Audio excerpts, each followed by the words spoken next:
Magic, a Treatise on Esoteric Ethics, by Manly P. Hall, edited by ZherkaOfficial. Preface. As Paracelsus noted centuries ago, the invisible realms of nature are governed by immutable laws, which cannot be violated with impunity. In recent years, researchers in many fields have been exploring the hidden side of life and nature, but few of them have given serious consideration to the moral and ethical responsibilities associated with their labors.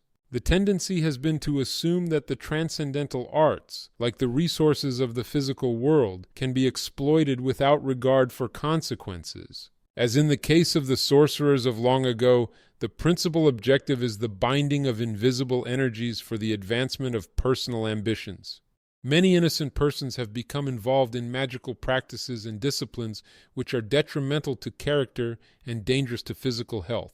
The abuse of powers and forces, as yet only partly understood, must result in both psychical and psychological tragedy. In this little essay, I have attempted to present, in concise form, a code of rules which, if faithfully followed, will protect both the individual and society. We are fully aware that the materialistic approach on any level of esoteric knowledge is contrary to the universal plan. We must all accept the burdens that come from the exploration of natural mysteries and dedicate our findings to the glory of God and the well-being of all humanity. Part 1.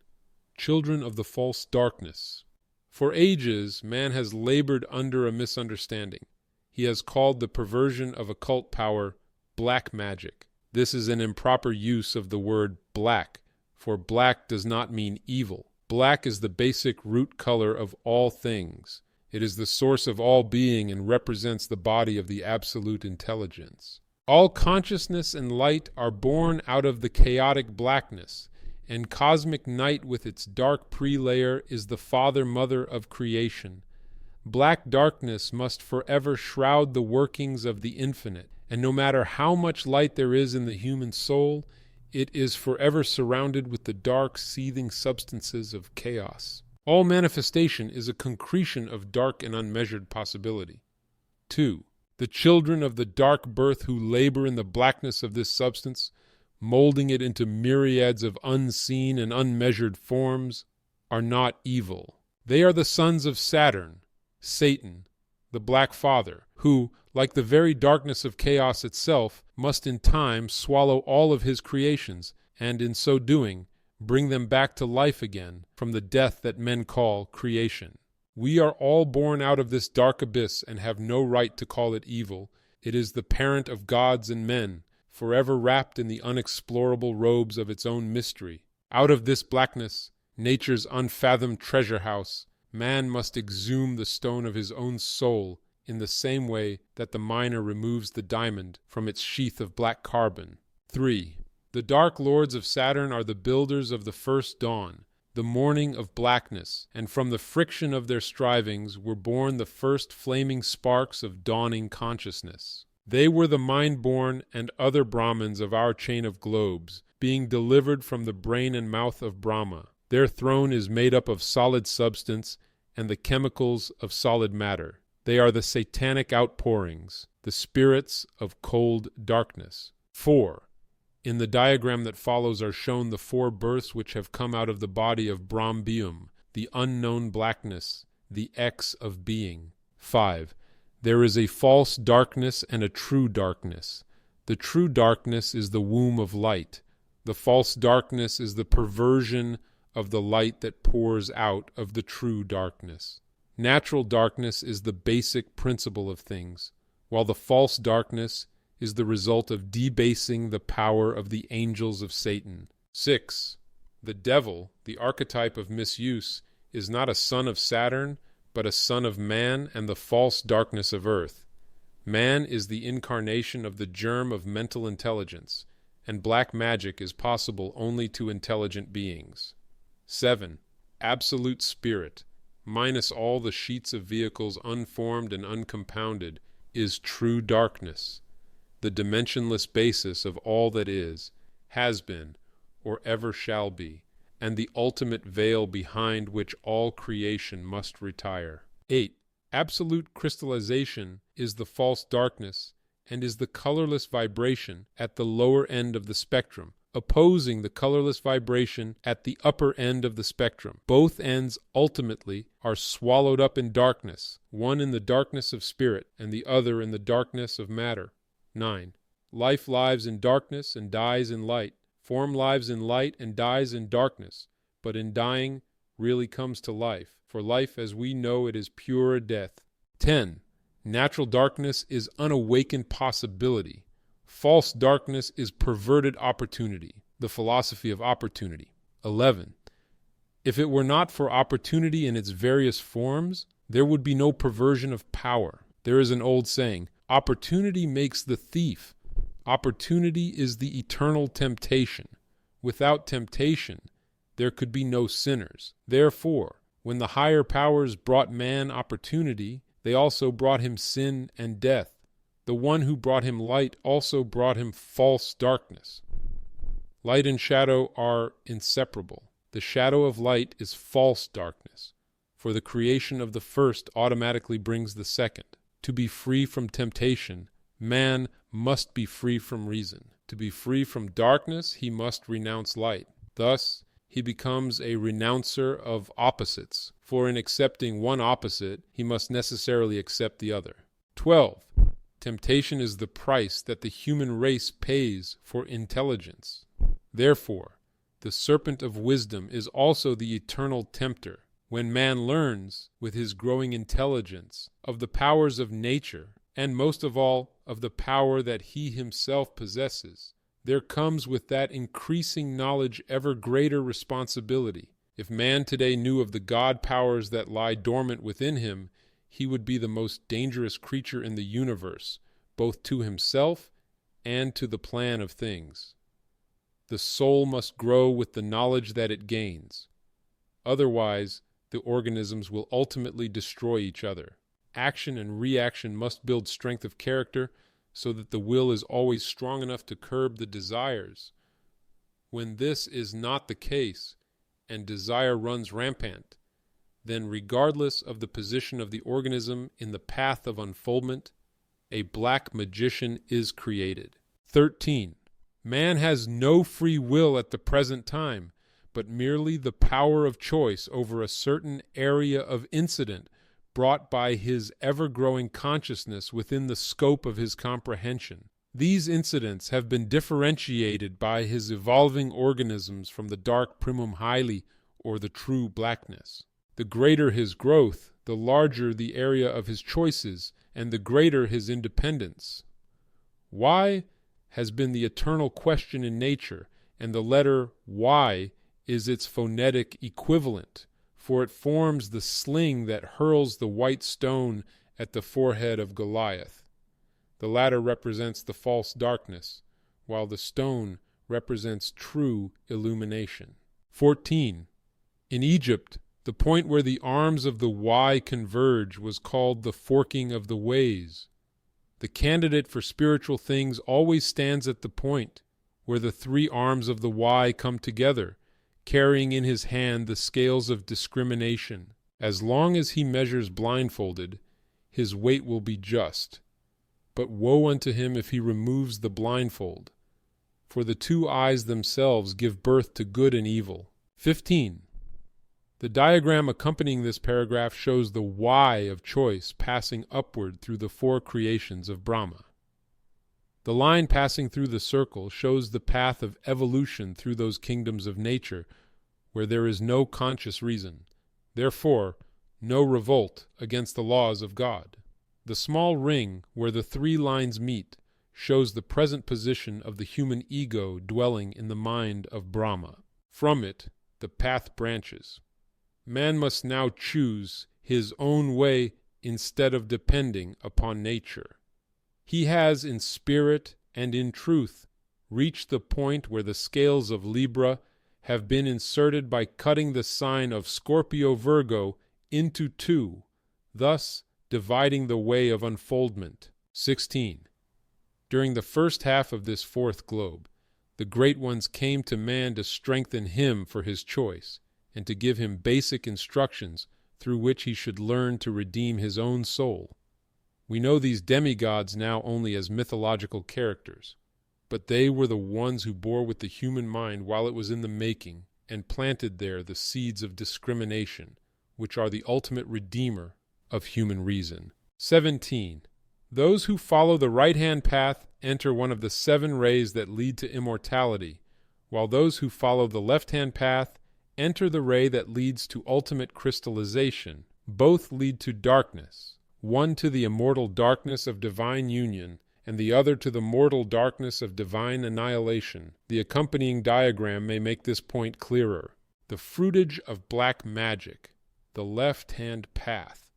Those who take this path choose that their immortal spirit shall be the servant of lower bodies, thus involving themselves in evidences of materiality and enmeshing their consciousness more and more in matter. If this practice is persisted in long enough, the spirit will be unable to disentangle itself from the substances of the lower worlds, and must remain enmeshed therein until the dissolution of the universe at the time of the night of Brahma, when the divine spark is cast into the blackness of the infinite through the rings of Saturn.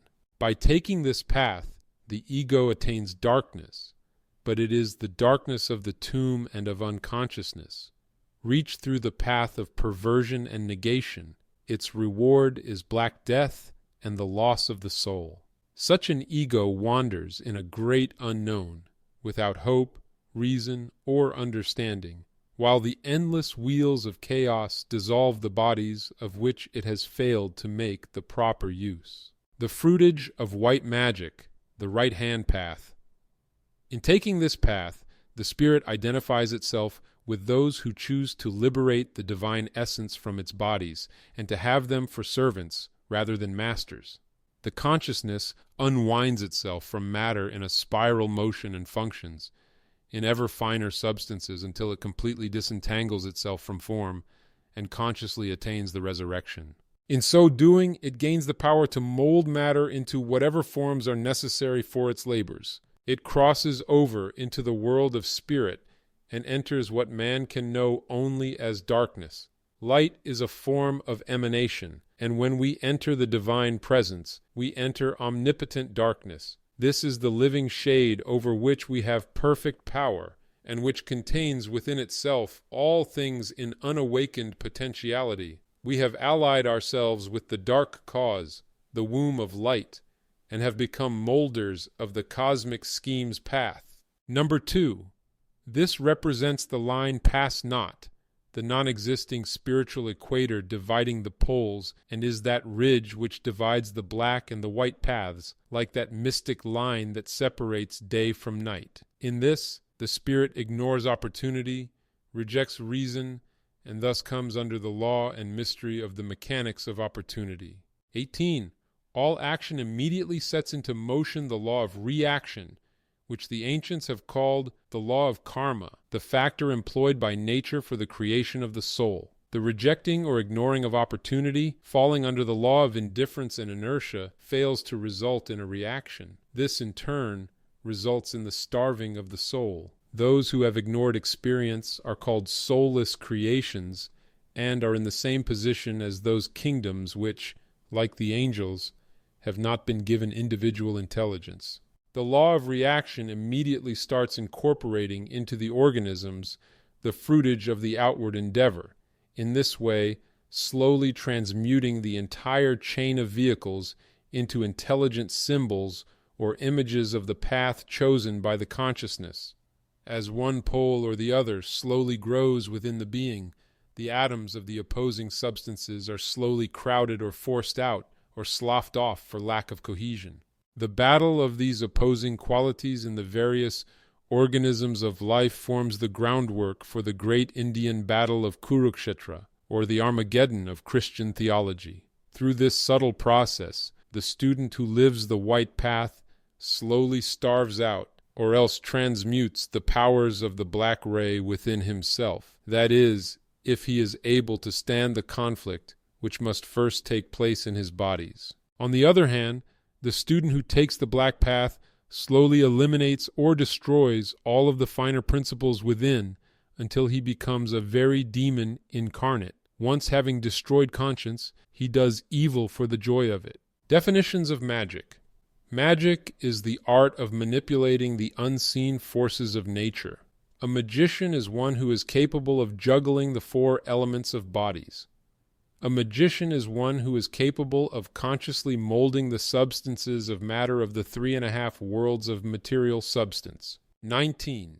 A white magician is one who is laboring to gain the confidence of the powers that be, and to prove through the purity of his life and the sincerity of his motive his worthiness to be entrusted with the great arcane, the wand of the Magus. A black magician is one who seeks to gain authority over spiritual powers by means of force rather than by merit.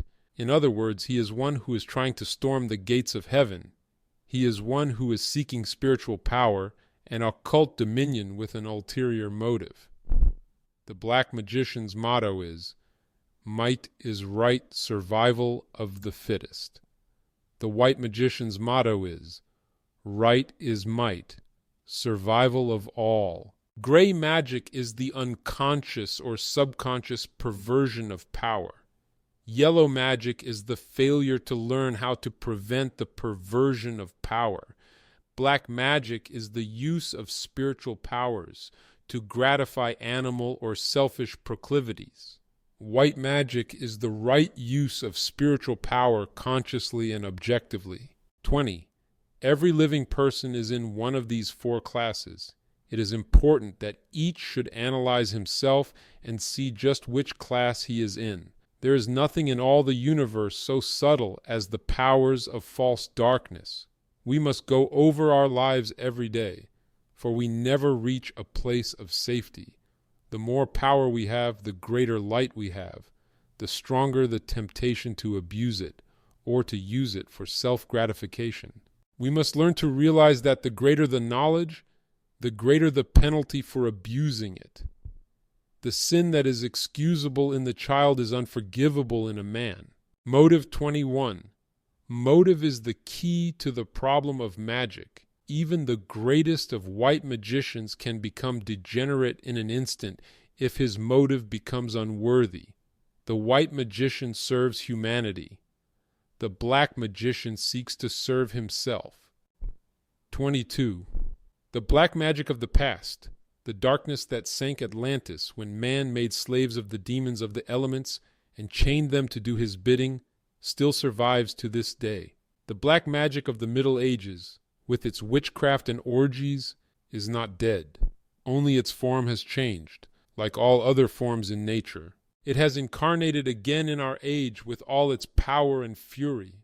It is gnawing, as in the days of old, at the very heart of our civilization, and if left unredeemed, will tear down and destroy our race.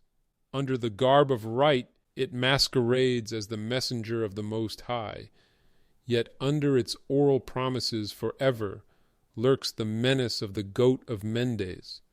In its false shadows hide the furies of hell and the vampires of the astral plane. 23. As the black magician has no legitimate means of securing his power, not having passed through the school of reclamation, he wanders the earth like the werewolves of old, vampirizing humanity to secure the vitality which he must have to continue his operations. 24. All who are not consciously fortified in the path of right are possible victims of these monsters of iniquity. All who are not consciously on the white path and firmly established in the way of sincerity and truth are in eternal danger of these harpies who float like solar specters on the tide of evolution. They have the powers of invoking the demons who serve them, while the impartial natural law is misused hourly that they may perpetuate themselves. The power of light in their hands becomes but a scepter of death, for many hands wield spiritual powers whose hearts are dead, whose minds are rotting dens of iniquity, and whose souls have long since bid them goodbye. They are lost beyond recall to this life wave, for they have killed out even the germ of good within themselves. They battle on, however, clinging desperately to life at any price, realizing only too well that eternity holds nothing for them. May the mercy of God rest upon them. Spirit is matter inverted, and matter is spirit inverted. The beast is God defiled. Part 2. The source of power in magic. 25. All occultists realize that there is but one source of vitality in the universe, and that is the emanation ring of the universal logos. This power is not split up until it reaches the lower worlds, where it grades itself according to vibratory rate. Magicians, both black and white, draw their power from the same great stream which pours eternally from the center of the causal being and spreads along the lines of the radius to the circumference. The difference between black and white magic lies not in the force used, which is always divine power, but in the manner that it is secured and employed. The source of the black magician's power is said to be the devil, to whom the infernal conjurer must sell his soul in exchange for the cooperation of this evil spirit in the attaining of his nefarious ends. In order to clarify this problem, let us analyze the composition of the devil, who is in reality the most abused creature in the universe, for man, through his perversion of divine energy, forever transmutes his own deity into a demon. The personality of evil. 26. For many ages, theologians have insisted upon personalizing natural principles. All the great forces of being are dressed up like puppets in a Punch and Judy show and have the pronouns him or her applied to them. This is one of the main reasons for the inability of theologians to read the Bible correctly or intelligently. They are unable to see the abstract power under the concrete symbol. For ages, religion has made the devil a human being, and incidentally, human beings devils. This is incorrect both in principle and application. The devil is a natural principle, the product of natural means, and the ultimate of natural perversion. The devil is a complex creature, dividing itself up into all the sins of the calendar. Studied as a group entity, the devil is the spirit of perversion or negation, the created principle of misuse. 27. Evil is not a false thing. There are no false things in the creation of a true God. Evil is an abuse or misuse of power. It is the crossing of currents or an interference with the plan. We may say, as one definition of evil, that it is the right thing in the wrong place. The worst evil in nature can be transmuted into good by the simple process of adjustment. The average intelligence of the consciously functioning man is sufficient to make a god out of any demon by the simple process of inversion. Likewise, he is capable of making a demon or evil thing out of any good thing or god by placing it in improper relationship to other things. The word devil is used to cover the two excesses of polarity in nature, for when uncured, either will destroy the organism that man is seeking to construct. The two great demons of creation are Satan, Saturn, and Lucifer, Mars, according to the Greeks, Venus. 28. Satan is the spirit of caution, prudence, and when perverted, negation. At his door are laid the sins of omission. Few realize that man is responsible for the things he has not done. That is part of the law. It is just as wrong not to do the right things as it is to do the wrong thing. Satan inhibits. He draws back. He holds aloof. He is the key to crystallization, and his unhampered reign would result in cosmic inertia, for he destroys action. He is symbolized as the reaping skeleton, for he governs the bones of man and the planets, which are the bones of the macrocosmic man.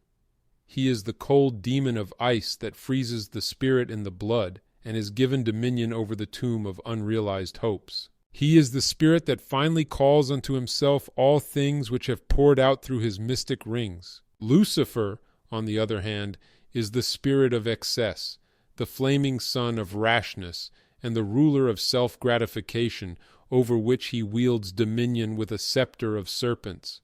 Those who fall victims to his power do deeds of violence, not because he wills it so, but because they have perverted this spirit of energy themselves. Lucifer is the light bringer. He is transmuted by man into the fiery demon of war and hate. His power is used by man as the inspiration of lust and passion, while he would have it used only for the attainment of ideality. Uncurbed, those who fall under the sway of his influence dash madly to their own destruction. He always opposes Satan, seeking to snatch the soul of man from the cold embrace of Saturn. He is the heat that incubates the soul, but man uses him as a flame to burn up reason. All the powers in nature naturally serve good, but as they are the servants of those capable of wielding authority, man makes out of them barbarous spirits who damn his own world. Between these two thieves of excess, Satan, utter coldness, and Lucifer, blazing heat, hangs the spirit of man, crucified like the Christ of the sublime allegory, seared by the burning fire of one, chilled to freezing by the negation of the other. Here is the great truth. Suppose either of these forces, which man has made into demons, were to withdraw, what would happen to the plan of being? If Satan were to go out of the scheme, man would be burned up by the fiery passions of Mars and the angels of Lucifer. Without the chill caution and curbing of Saturn, his soul would speedily be lost in utter debauchery and licentiousness. If, on the other hand, Lucifer should withdraw, man would soon be a stone again, incapable of incentive, of motion or emotion, unchained like the sufferers of Dante's Inferno by the icy fingers of death. 31.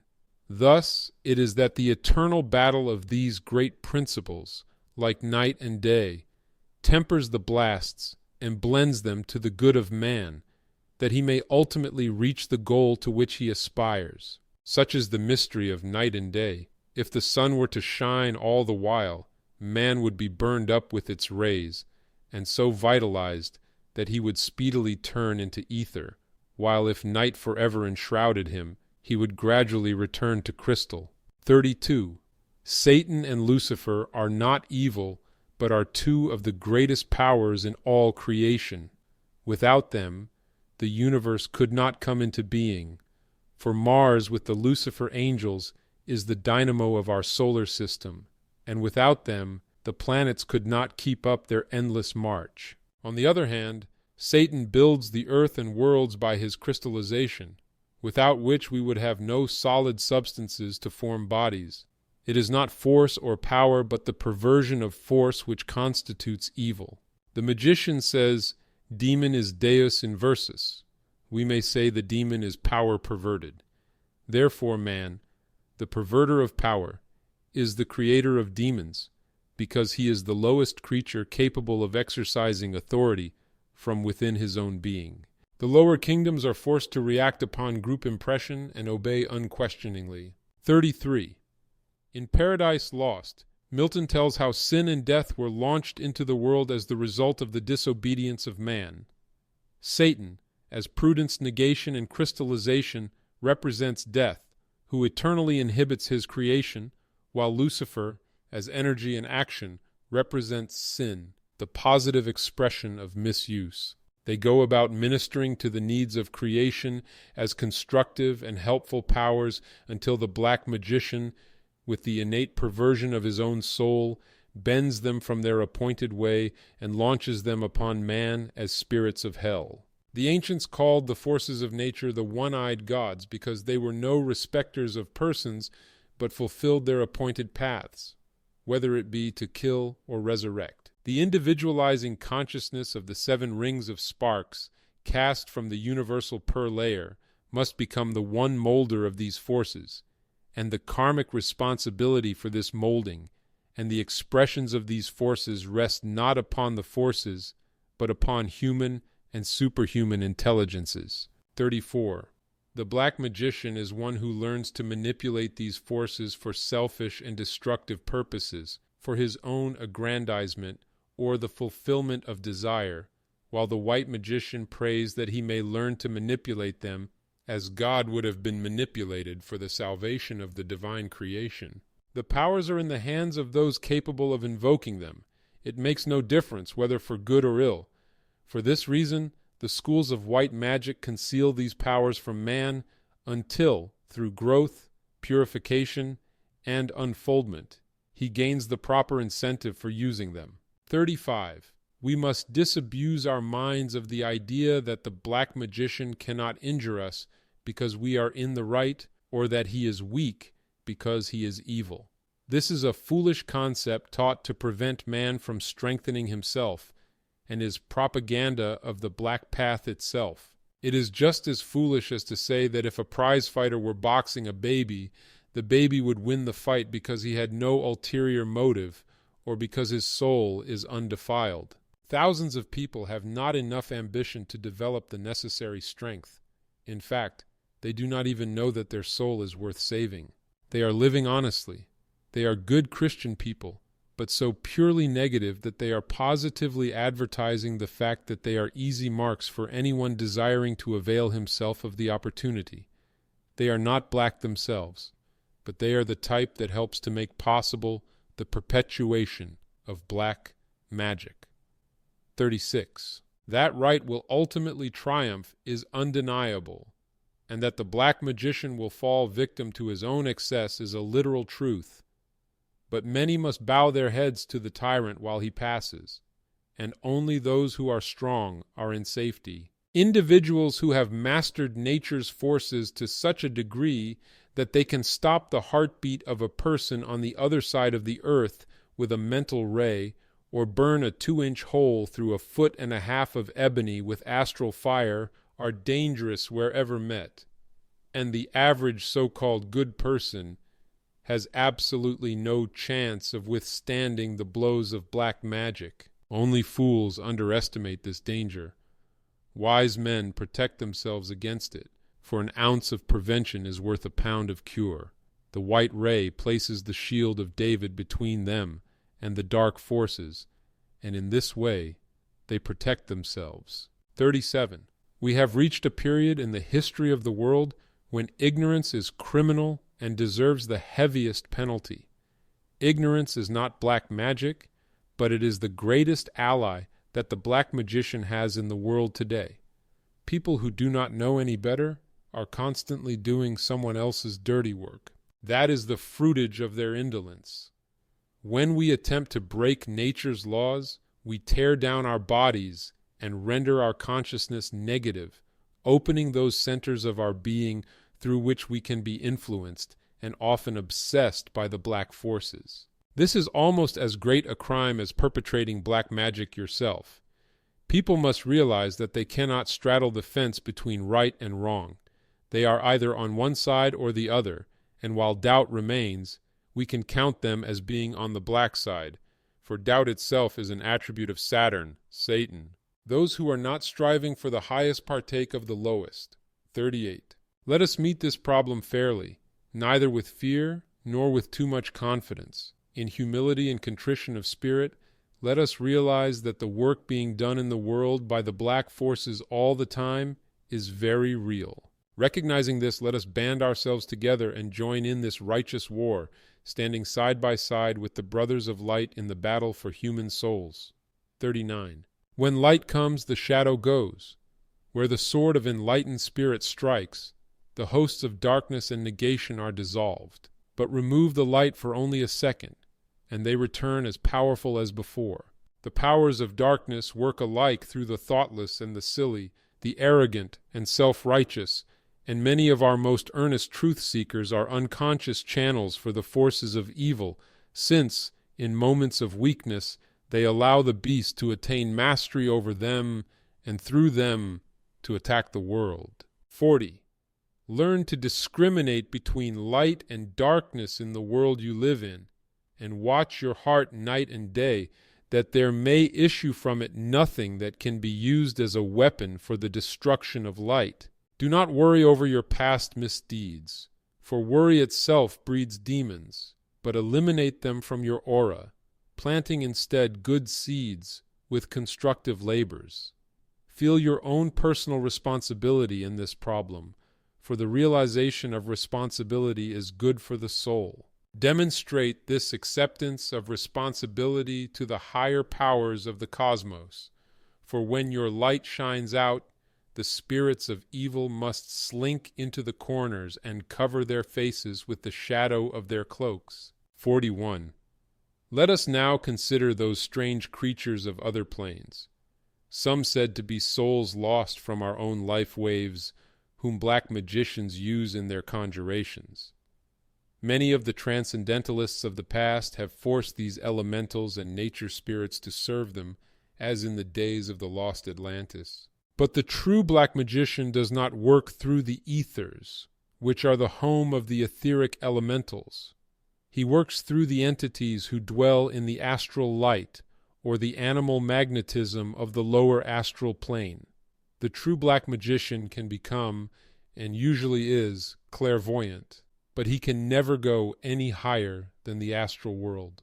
To this plane he is tied by his passions, hates, incantations, and the animal nature which is the basis of black magic. 42. The ancients claimed that there was a hierarchy of demons for each of the sins of man, and that in reality the demons were in most cases the incarnated principles of these sins. By this, it is understood that the animal excesses of man built on the lower planes of the astral world strange creatures, some resembling debased human beings, and others shaped like animals, lizards, snakes, and other reptiles. The power of the black magician lies in his ability to direct the soulless creatures which, while not in reality individualized things, still have tremendous power over their own essences, both in the body of nature and of individuals. 43. We seldom realize that our passions and hate create these demonical beings in the superphysical world, but this is one of the secrets of black magic.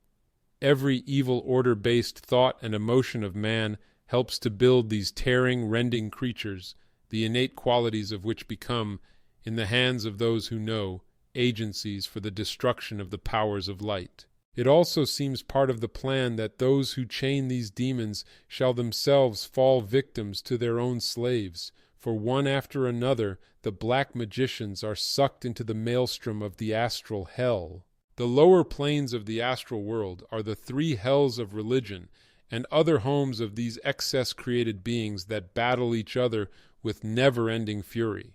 44. The black magician, becoming a conscious channel for these forces, launches a stream of haldeman into the world.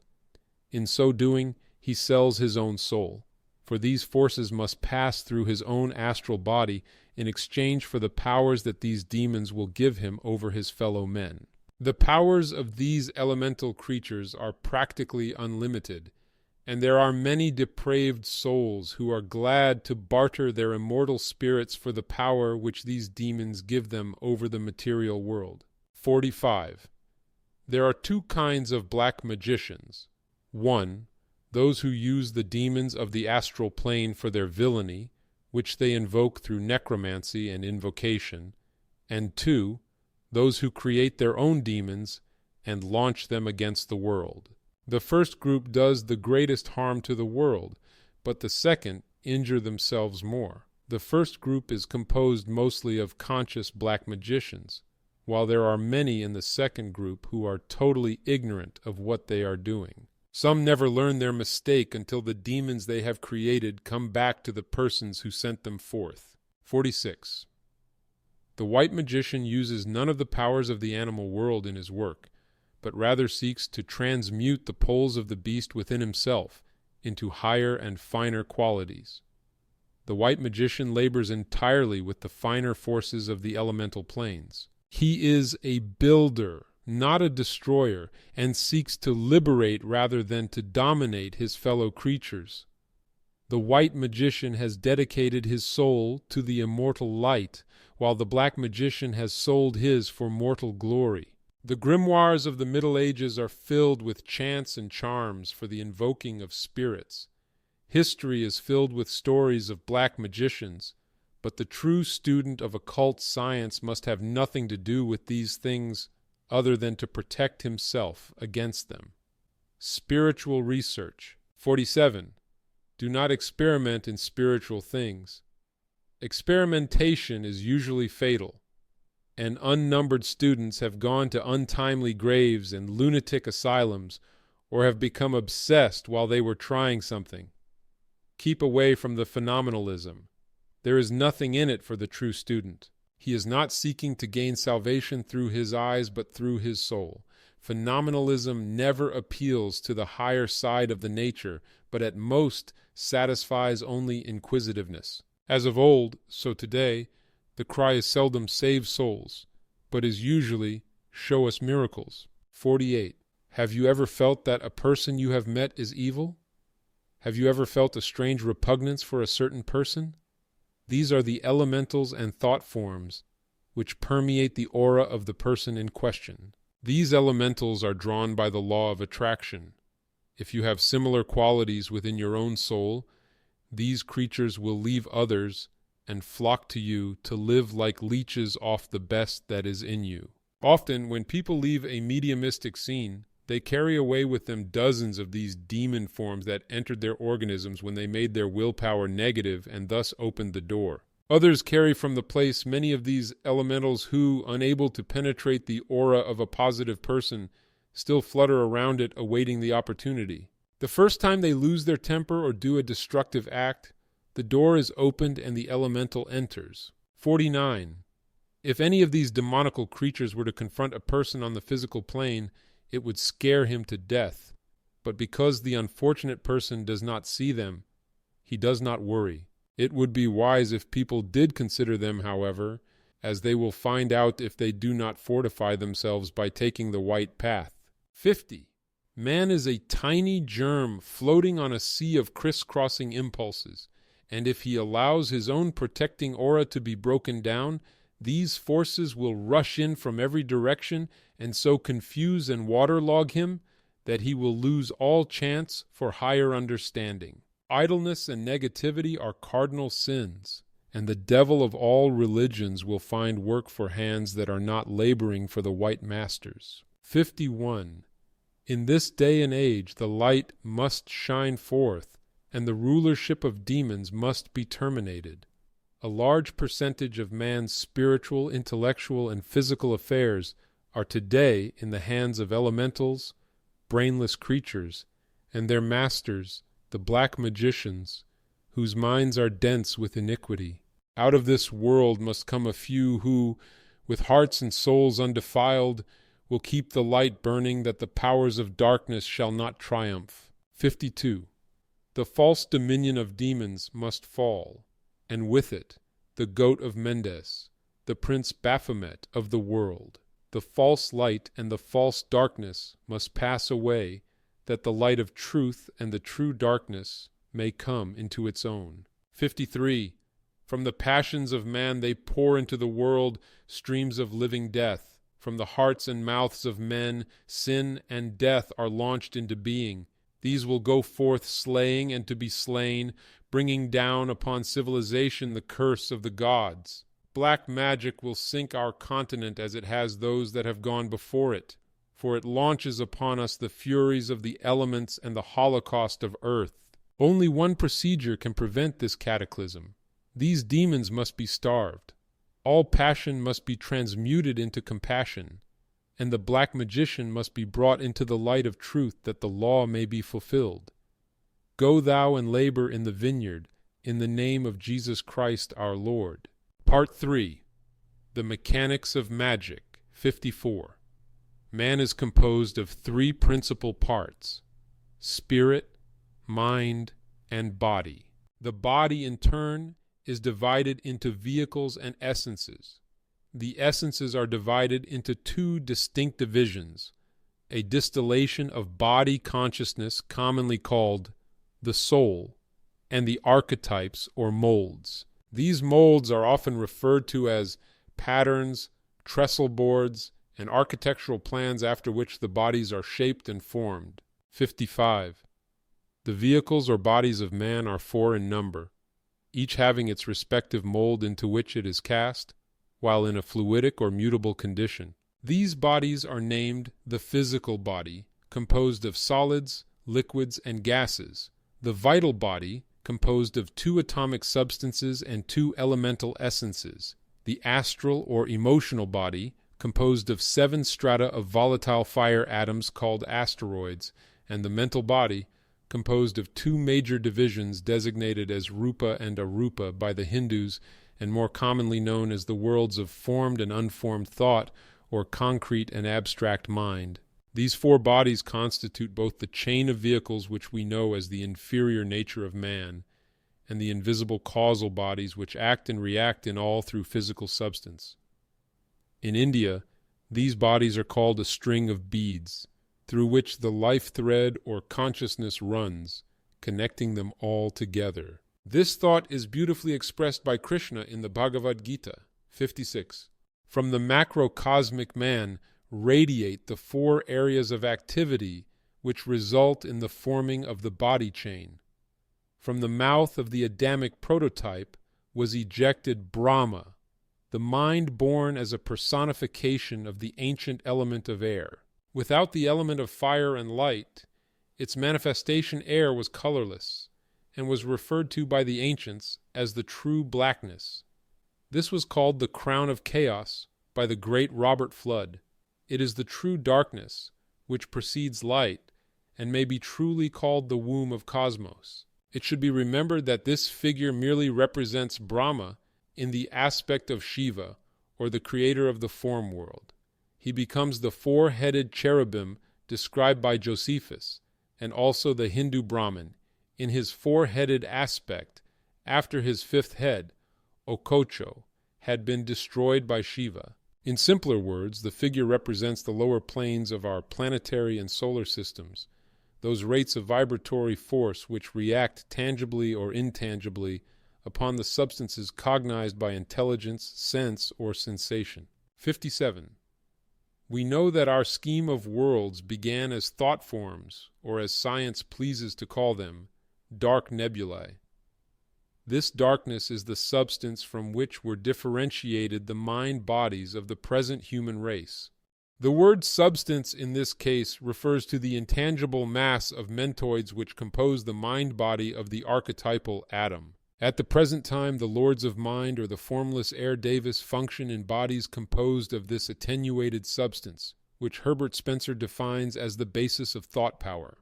It was from the darkness of this premium hyle that the visible universe was differentiated when the dark nebulae, in the process of their strivings to use the terminology of Jacob Boehme, were brought into visibility through the glowing light created by the friction of the dark atoms. 58. Thought awoke feeling, and the fire worlds were born, and our celestial and terrestrial system existed as a flaming nebula. The occult philosophers agree partly with the theory now known as the nebula hypothesis concerning the origin of our solar system. They teach, however, that the planets are never actually thrown from the parent sun or nucleus, but really remain as individualizing centers within the auric body of the parent globe. The fire worlds, according to the Brahmins, were born from the arms and shoulders of the archetypal man. They were called the red suns, or the fireborn, and the twisting and seething of flame was considered symbolic of their strivings. They represent the astral or emotional body of man, for all of the fire in human nature is an expression of the eternal principle of fire in the cosmic man. 59. Feeling gave birth to impulse, and vitality was established, and the brown man was born from the viscera of the divine prototype. He was the water-born. He was ordained to labor in the fields and stores, for he was the principle of strength and energy. Geologists know, and so do astronomers, that when the planets were in the process of cooling, great clouds of mist surrounded the molten globe. This humid ether was regarded by the ancients as the veils of the world, virgin. Under its influences were individualized the moon-faced gods, or shades and shadows. It corresponds with the vital body of man. Finally, the crystallization of humidity resulted in the formation of the solid earth, referred to as the black man, often called in India the Sudra, or the creature born into slavery, doomed to live in chains until the night of the gods dissolved its shackles. This is the physical body of all things which bears witness through its functions and powers to its quaternary constitution. 60. It is interesting to see how closely the mythology of the Brahmins coincides with the latest discoveries of science. In the ancient Buddhist hymns, we find many references to the unfolding atoms thousands of years before the Christian era. The Tibetans knew that an atom was a solar system, but because ideas were expressed symbolically, the Oriental minds have never received proper credit for their philosophical penetration. 61. As the universe began as a dark nebula of mind stuff, so man, the little universe built in the image of his Father and bearing witness to the functions of his creative pattern, also began his physical manifestation as a mineral thought form. Later, he appeared as a fiery plant, and gradually, after many ages of transition, this plant became a sacred animal composed of a body of humid ether. Later, like his celestial archetype, he incarnated into physical substance as a human creature. 62. As a thought form, he had but one body. As an astral plant, he had two bodies, one composed of mind ether and the other of fire ether. As an etheric sacred animal, he added to these two a body of water ether. And as a human being, he adds a fourth composed of chemical dense physical ether. 63. Man remains in the physical world, according to the ancient wisdom, for approximately 800 earth lives, during which time he passes through an infinite diversity of human forms and environments, and learns to master the various organic qualities from which dense physical vehicles are manufactured. His great work during that time is to master the element of earth and gradually to incorporate into his water, fire, and air bodies the qualities and essences which he extracts from his experiences in substance. 64. Man still has the three higher bodies, which are invisible but nevertheless all-powerful. Without the vital body, he would be a mineral, for the stones and metals have not individualized any of the vehicles above the physical dense structure. At the present time, the fire, air, and water bodies of man are manifesting only through the physical earthy organism, where the air body gives the power of thought, the fire body the power of motion and emotion, and the water body the power of reproduction and growth. Therefore, while unseen, there are many manifestations and functions which bear witness to the power of man's invisible constitution. 65. Occultists call the dark air body the mental sheath, the flaming fire body the astral sheath, the humid water body the vital sheath, and the physical body the dense chemical sheath. These bodies, one within the other and interpenetrating each other, compose what the human mind recognizes as its vehicle of consciousness. Through the mental body, man secures that reflection and thought which make him greater than the animal. Through the astral body, he secures those qualities of motion and emotion, sense, color, and feeling, and any other qualities the expression of which makes the animal superior to the plant. Through the etheric body, he gains the power of reproducing his species and also the functions of assimilation and excretion. For in these things, the plant is greater than the mineral. Of course, the mineral, by its actual existence, proves its superiority over the myriads of swirling, gaseous, formless essences which have not yet even the power of appearing in the physical world. 66. Through the channels offered by this quaternary constitution, the consciousness or ego or spirit views, cognizes, senses, and reflects upon its environments. The bodies may be called the hands and feet of spirit. They are tools by means of which the abstract workman produces a concrete result. The physical and etheric bodies may be called the feet, for they are the foundation and the base. The astral and mental bodies may be called the hands, for they are vehicles of attraction, repulsion, and ingenuity. The spirit, while superior to all of its bodies, is incapable of manifesting without its chain of vehicles.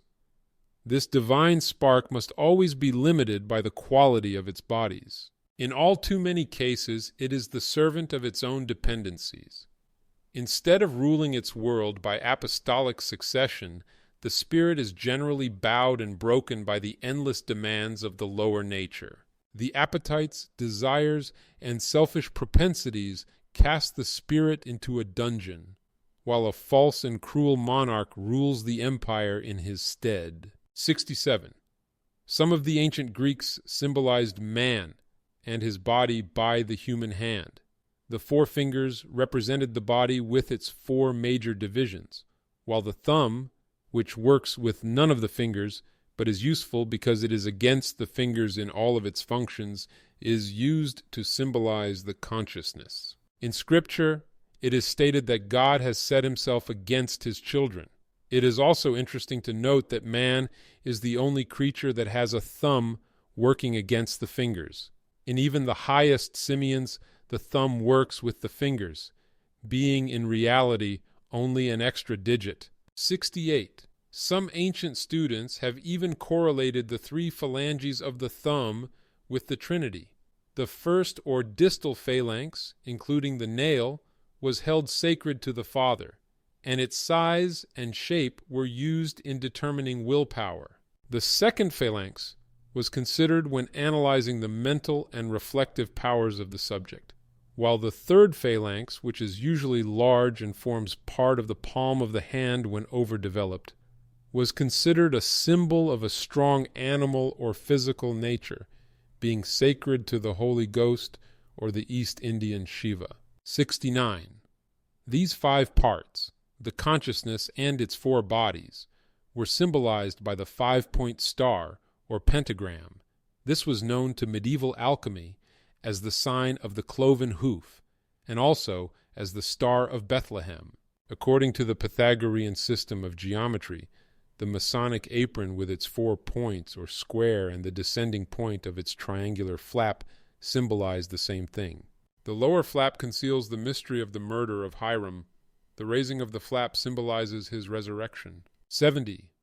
The average individual does not realize that life, consciousness, and intelligence are separate and apart from physical substance, merely functioning through chemical bodies during the temporary span which we call life in the chemical world.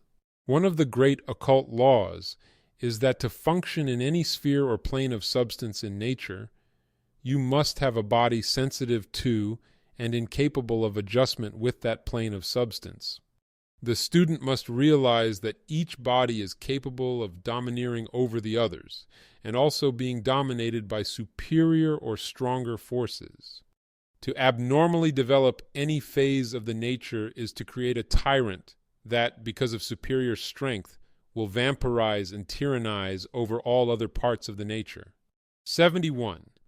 It is the power given by wisdom and knowledge that makes the occultist superior to his fellow man, his superiority being proportionate to his superior intelligence. In every walk of life, the uninitiated will be confronted with mysteries. To the average person, the working of a gasoline engine is just as mysterious as calculus would be to a kindergarten child. But intimate relationship and study result in that familiarity which gives ease in handling and intelligence in directing. It has been well said that no man is a stranger to his own valet. The philosopher is a servant of God, and by perfect serving soon becomes capable of thoroughly understanding the desires and dictates of his divine master. 72. There is a real science even in pegging shoes. Only after years of apprenticeship can man hope to master any craft. In spite of the terrible caste system in India, it is interesting to note that an individual who excels even in the simplest thing is given recognition and may mingle with those of superior caste. There are but few who excel in anything, while of mediocre people in all walks of life the number is legion. Have you ever watched an individual who is handling with impunity tremendous units of electrical energy? If so, you realize that knowledge is power. The electrician is safe because he knows the laws governing the thing with which he is working. But should the electrician become careless for a moment, or a person who knows nothing of electricity attempt to do the same thing, he is caught in instant destruction. 73. The laws of nature obey no man. They know neither virtue nor vice. Like the one-eyed cyclopes of the Greeks, they are giants that fulfill their predestined work unmoved by the right or wrong use of their forces. The wise man obeys the laws of the substances with which he works, and thereby causes these substances to work for him. But let him for one instant break the laws of the energies which he is controlling, and they destroy him without compunction or discrimination. 74. An occultist is an expert in the science of life. As an operative magician, he is able to manipulate the forces of nature to the gratification of whatever end he may desire. But woe to him if those ends are not in harmony with the natural plan. By means of his knowledge, he may work miracles, like the magicians of India, but his feats are miraculous only to those who do not know as much as he does concerning the subtle forces of nature. 75.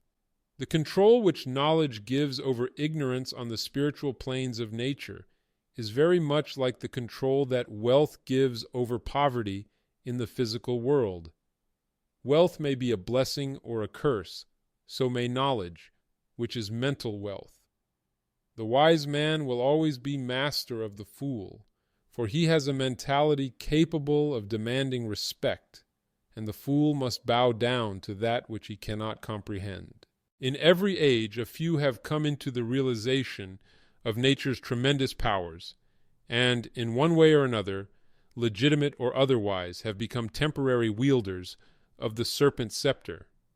Just as a man can steal money and remain wealthy until the law dispossesses him, so may a black magician steal a certain amount of divine power and manipulate it to the gratification of his own ends until, at last, his misuse of power destroys him. 76. During the later Atlantean world, and again in our own modern civilization, there have been minds powerful but not virtuous. These two words are not always synonymous. Some of these perverted beings were actual demigods as glorious as Satan himself, but their misdeeds and falsity sent them hurling into oblivion like planets gone wrong. These demon gods bred black magic, the perversion of power in the minds of men, and to this time it has remained nurtured by man's besetting sin, selfishness. Evil will never cease to exist until selfishness and greed are overcome as factors in dictating the attitudes of men. It is the common thing for the concrete mind to sacrifice the eternal to the temporal. Man, concentrating upon the limited area of the known, loses sight of the effect of his actions upon the limitless area of the unknown. Short-sightedness, consequently, is the cause of endless misery. Moral short-sightedness results in vice, philosophical short-sightedness in materialism, religious short-sightedness in bigotry, rational short-sightedness in fanaticism. 78. Wise is the man who serves the greatest end. Whatever be the cost, the thing which men have called harmony and which nature knows as perfect adjustment is worth all that must be paid for it. Adjustment is the establishment of harmonious relationships between the universal planes of nature and the centers of body consciousness in man. 79. Selfishness promotes self-interest and self-gratification. Slowly the world about vanishes as the soul lives more and more to the attainment of its own desires. Before long, the rule of mammon is complete in that life. This means that the best dies, and only the shell of material personality remains. It means that the urge of aspiration is no longer felt, and that the immortal and superior spirit lives as the drudge of appetite and the bondservant of an animal organism doomed to martyrdom within the prison walls of perversion. 80. We live in an age enlightened in those things pertaining to the body, but woefully ignorant concerning those things which are divine. Every day the spirit of commercialism is fed with the lifeblood of millions. Every day The struggle of competition takes more of man's time and energy until the finer nature dies for want of consideration, and virtue is deemed an impediment to the progress of the material juggernaut.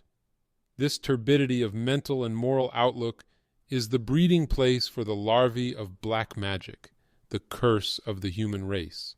81. Black magic is a disease. It is a racial cancer. Its long tendrils are like those of an octopus. It infests church and state alike. It enters the hovel of the poor as false hope leading him to crime and self-destruction. It enters the salons of the wealthy, and as ambition turns the heart of man into a scheming organ for the accumulation of opulence. Black magic is bred in selfishness, nursed by greed and tolerated only by hypocrisy, but nevertheless it is a most common efflorescence of a commercial age. 82. Magic is not a medieval superstition tutored by the spirit of ignorance. It is a very material fact.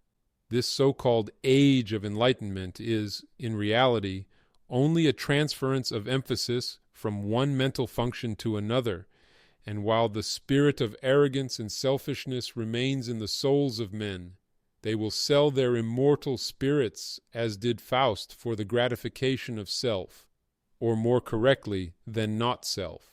Honesty is a jewel of priceless value, and the forces of evil have little power over a life lived true to principle. Man, by his covetousness, must first offer his soul for sale before the devil is in a position to buy it. 83. Nature is an endless area of crisscrossing energies. Those who have power can demand that these energies obey them, whether for good or ill, and senseless force must obey. But force also has its laws and penalties, and man must obey the laws of force or suffer the consequences of his folly. The black magician, in his selfish egotism, thinks himself greater than God or law, and continually breaks the rules of force. But sooner or later, like Faust again, he is destroyed by his own servant. We are told that Dr. Faustus actually lived in Germany in the early Middle Ages. He had a familiar spirit who served him.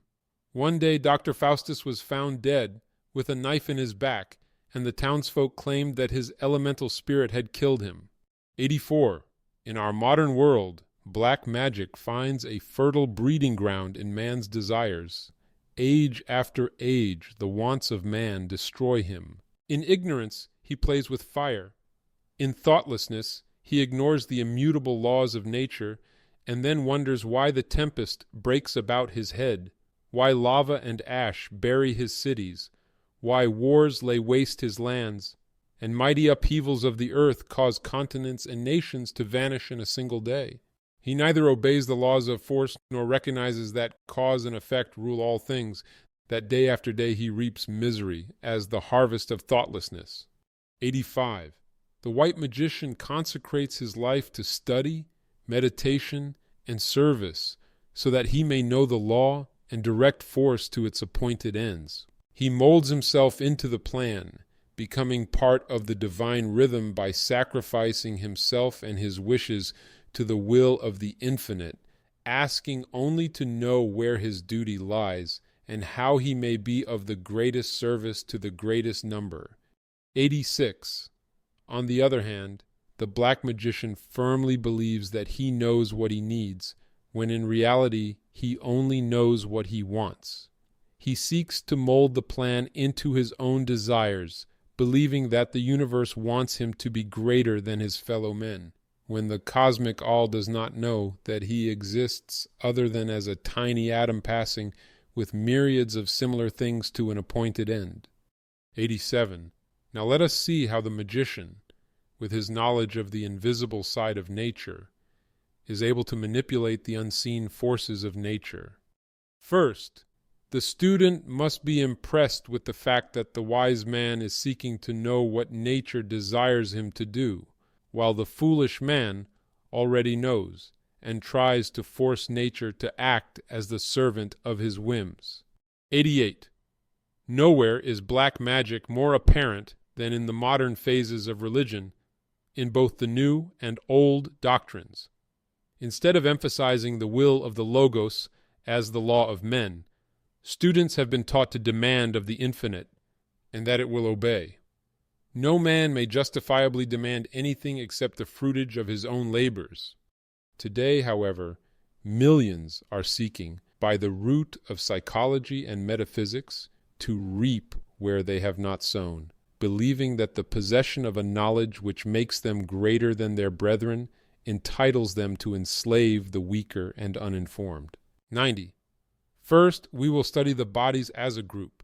We may say that they were created to be the helpmate of their Lord and Master Spirit, for in truth, they symbolize attributes taken from the side of Adam. The attributes of these bodies are legion, for each has a character of its own. Our natures cannot be allowed to just grow like Topsy any more than children can be allowed to run around promiscuously and then be expected to amount to anything. Our natures must be trained, and there must be a definite understanding of who is master and who is servant. 91. A mere philosopher allows his mind to ramble, thus creating a host of abominable and absurd concoctions of witless thought. He involves himself and those about him in argument, dissension, and never-ending streams of self-contradiction. He tries to solve the economic situation, creates new religions without learning the old, and buys his thoughts at pawnshops, his general purpose in life being to tear down something. He is like some of the writers of medieval literature who strove to give the impression that other authors were liars. 92. His mind, which should clarify the issues of life, does nothing but complicate them and is used only as a means of finding gratification for the senses and thrills for the nervous system. His emotional organism is a mass of appetites and whims. He mistakes ambition for aspiration, cowardice for prudence, greed for economy, and lust for love. Through all this chain of bodies, we see that the consciousness, instead of being clarified by its bodies, becomes more hopelessly involved by them every day.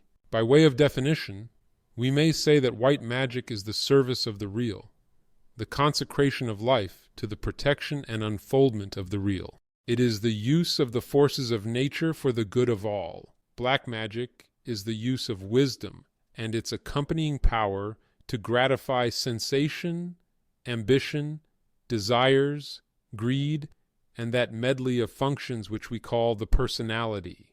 Its inevitable result is the destruction of the entire spiritual and physical structure. 93.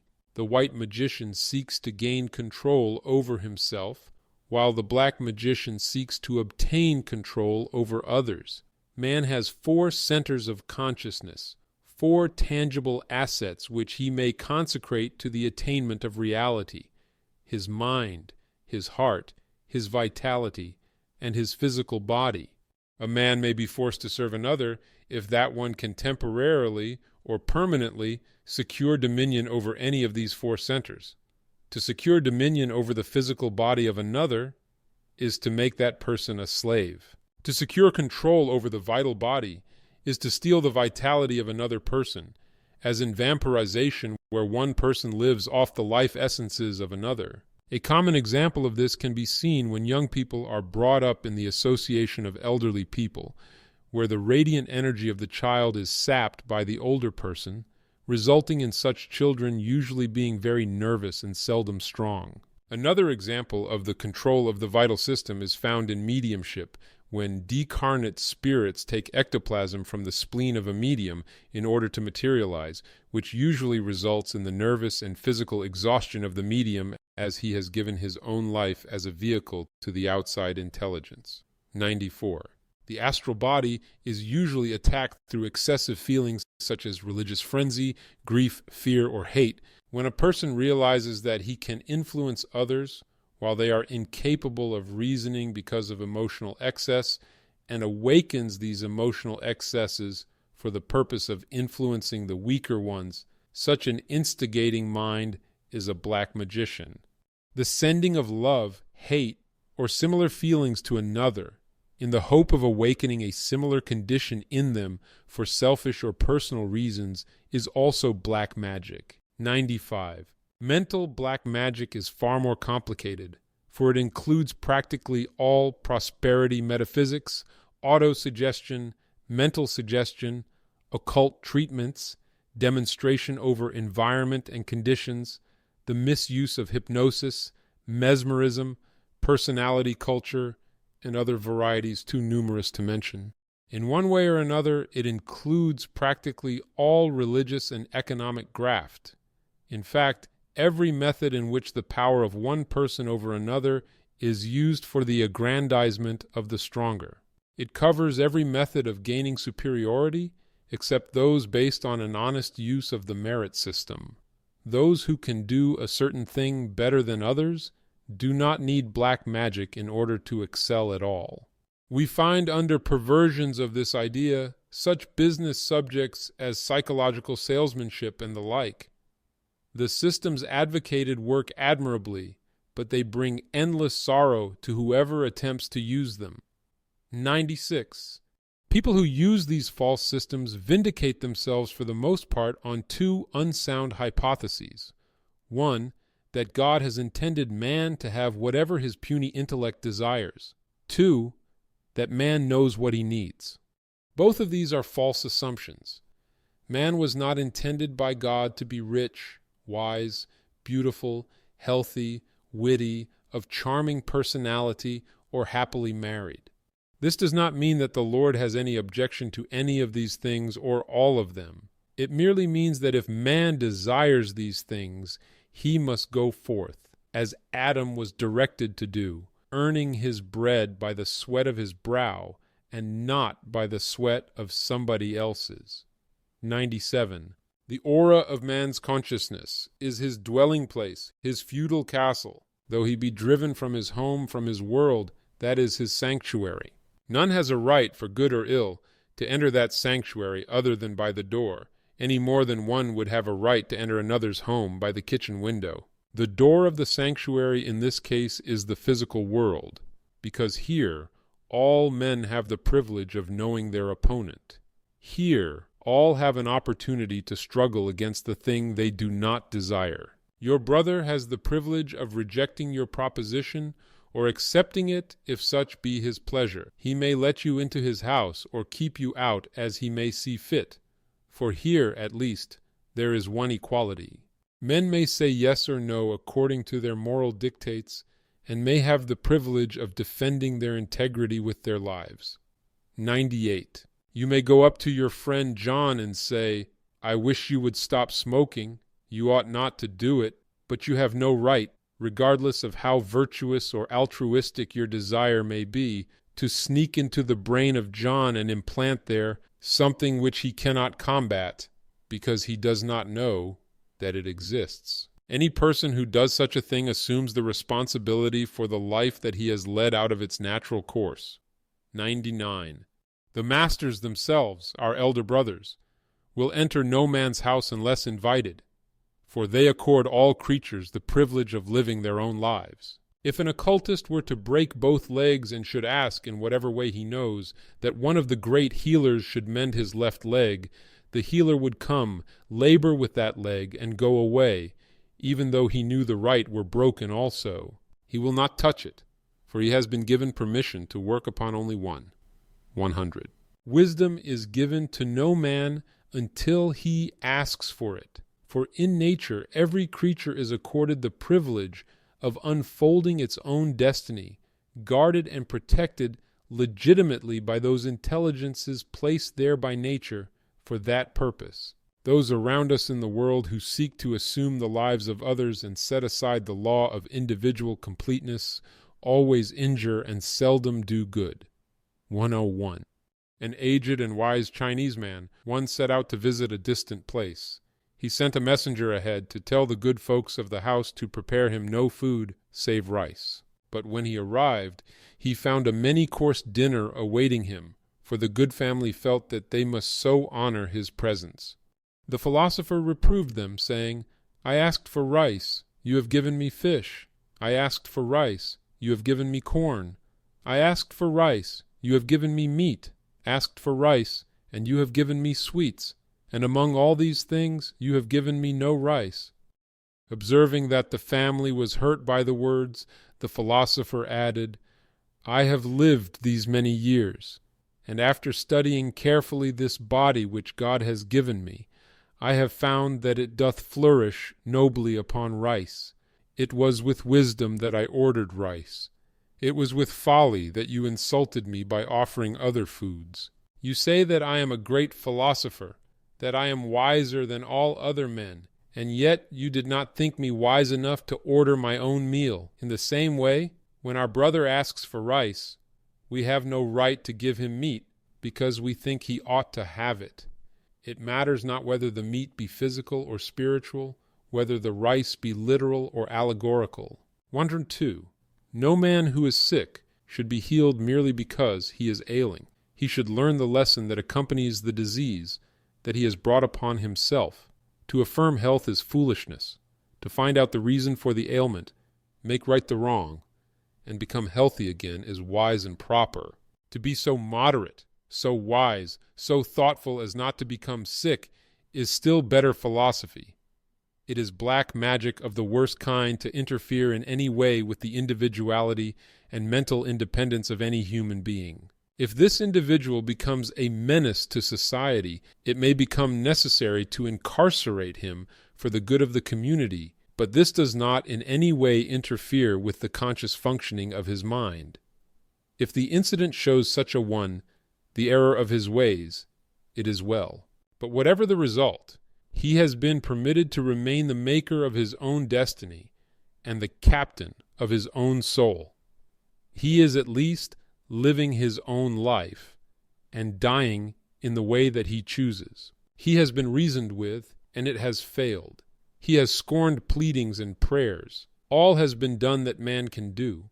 Let no one enter the sanctuary even of the criminal soul. For as his spirit is a part of God endowed with the inalienable prerogative of choice, so the vengeance of God will descend upon him who seeks to steal in and cloud that brain or influence the divine spark against its own will. Many an individual has played havoc with the laws of nature by not allowing the individual to fulfill his own destiny. 103. We cannot always tell why souls come into the world rich or poor, some to grow strong and survive, others to become weak and succumb. But this we do know, that the law of karma directs these things, placing each life where it will best learn the lesson needed for its growth. Some must learn in sickness and pain, others in laughter and joy. Some must learn to be exalted, others to humble themselves. But all are here to save their souls by the sweat of their brows, to knead the bread of their own existence, even though they must mix it with their own lifeblood. 104. What man of myopic vision dares to ordain health for the sick or illness for the strong? Who dares to say, this poor man should be rich, or this man should be poor? Does he know the reason for his coming? Does he know the virtues and vices which lie hidden in the past are the invisible causes of his present condition? Does he know the reason for the environment wherein he dwells, or the urges that have led him to his present state? If not, then he should be silent. 105. By this, we do not mean that the world should be unsympathetic or unready to help. We do mean, however, that the help should be given and not forced upon the other. It means we should serve each other, help each other, and love each other, but we should never try to obtain the whip hand over another or over nature. 106. What right has anyone to believe that man was born into the world to be happy? In the Arabian Nights, it is written, happiness must be earned. We are born with a divine birthright, a mind, a heart, 2 hands, and 2 feet. If any of these be missing at the time of our appearance, we have some other function proportionately developed to take its place. With these tools, we may go forth and earn happiness, but we have no right to assume that someone is going to thrust it upon us. We have come here for experience as a child who goes to school. We may be happy in our studies, or we may curse them all the days of our lives. The wise are happy in doing the thing that should be done. When we command the universe to make well the sick or to make the rich poor, we know not whereof we speak, for in our zeal and ignorance we may be doing an irreparable injury to the one we love, like a parent who cannot deny his children the sweetmeats that they want. In granting their desires, we endanger both their lives and their future efficiency. 107. Let us rather assist all to adjust themselves to things as they are, helping to build a more noble destiny for themselves, not trying to give them something or force the unknown upon them, but rather assisting all to develop those faculties which will make them worthy to have things which they desire and that great peace which all the world is seeking. When we ask the Infinite Father to give us those blessings which we lack, or to straighten the crooked paths wherein we walk, let us always add this stipulation to our endless string of desires. Let these things be, if they are best for me. If not, thy will, not mine, be done.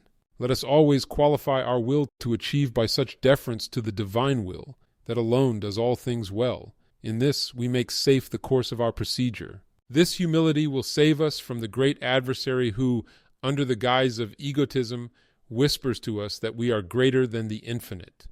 Time and time again, as Milton said, we are hurled flaming from the ethereal skies when we seek to be greater than that power which is the cause of all things. 108. We all want the good things of life. We all desire to be surrounded by friends. But we have no right to expect to attract any of these things except when our own lives have earned us the right to be honored, respected, and admired. The struggle of modern competitive ethics is very keen, but it offers to the winner a prize in keeping with the intensity of the strife. The environment of modern social conditions was created by human qualities and temperaments, and man has placed himself therein in order to learn how to adjust himself to its complications and uncertainties. The victory lies in the control he gains over himself, his viewpoint, his temperament, and his idiosyncrasies. 109. Man has long considered happiness to lie in dominating others or in keeping up with the standards of the Joneses. All through the ages, he has striven either to imitate or control others instead of acquiring self-control and unfolding the individuality which makes him different from all other things and gives him the power of excelling in something. When man exchanges his daily life of service for mental shortcuts and excuses his vices instead of mastering them, he is falling under the influence of black magic, a subtle power which caters to the worst in him. People are eternally trying to walk out of difficulties instead of trying to work out of them. The result is always fatal, for the problem evaded must be forever the problem unmastered. 110. In the picture on page 6, we see the auric bodies of man. In the center is the physical. The stone above and around this radiate the lines of force, which we call the finer bodies. These bodies are urges to mastery, and also endless causes of slavery, depending upon whose shoulders the responsibility rests. Surrounding this black physical form is man's disease armor called the vital aura, shown diagrammatically in the drawing as a checkered area, because of the interpenetrations and crisscrossings of the two higher ethers with the two lower. Under normal conditions, this etheric body radiates through the pores of the skin in a form resembling fine fur, extending several inches beyond the body. Occultism teaches that germs are more astral and metaphysical than substantial. As a result, while this vital aura radiates from the body, it protects man against evil forces and influences from both the physical and etheric worlds. If he is run down, debilitated, or his vital force depleted, this aura loses its power and allows 1,000 external influences to tear down his strength and courage. It also permits disease elements to enter, and the result is often fatal. 112. Outside the aura is the egg-shaped astral body, with its center in the liver and its large end downward, surrounding the areas of the greatest sensation. It is ever-changing in color, and through it pass endless shadow forms which express in panorama the emotions and feelings of man. It is glorious, radiant, opaline, never appearing twice the same. Outside this is the mental body, as it would appear in a highly developed adept, as an egg-shaped vehicle with its large end upward, bulging through the area of greatest intelligence. It is the midnight blue of the dark nebula referred to on page 34. These bodies are visible clairvoyantly and also physically with the aid of the Kirlian screens as interpenetrating globes of light, and constitute the causal bodies lying behind emotion, and rationality expressed by the dense physical envelope. 113. At a point between the eyes and the forehead dwells the human consciousness in the holy place of his tabernacle, enthroned among the globes which form his bodies. Man, by his actions, is gradually unfolding the possibilities lying latent in his physical body. By his conservation of energy, he is gradually unfolding sequentially the centers of his vital consciousness.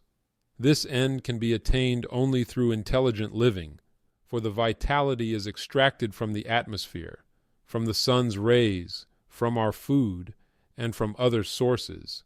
Through gradual purification and regeneration of his emotions and feelings, control of his phlegmistic body with its outbursts and excesses, man gradually raises the vibratory rates and unfolds the latent possibilities of the astral body, thus redeeming the animal soul.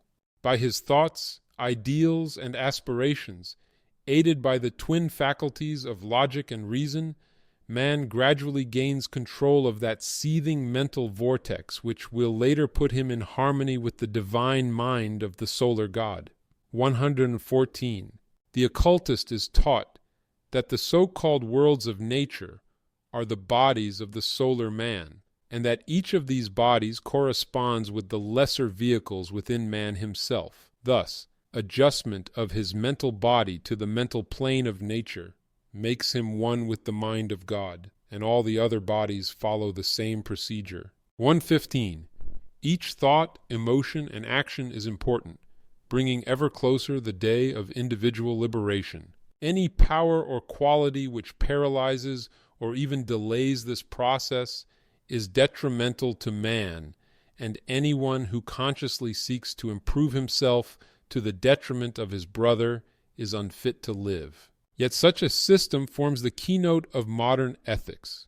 If man would only learn to be honest, realizing that the universe is honest, and that we are rewarded according to our motives as well as our works, we would rid the world of much that is undesirable. 116. Black magic appeals to the mass mind. It appeals to the principles of our civilization. It offers something for nothing. As long as there is cupidity in the human heart, it will remain as a menace to the honesty and integrity of our race. If occult students will only remember that honesty is the deadly enemy of black magic, and that it holds no terrors for the individual who is true to himself and true to the golden rule, he can protect his own soul and those he loves from its insidious and unnatural influences.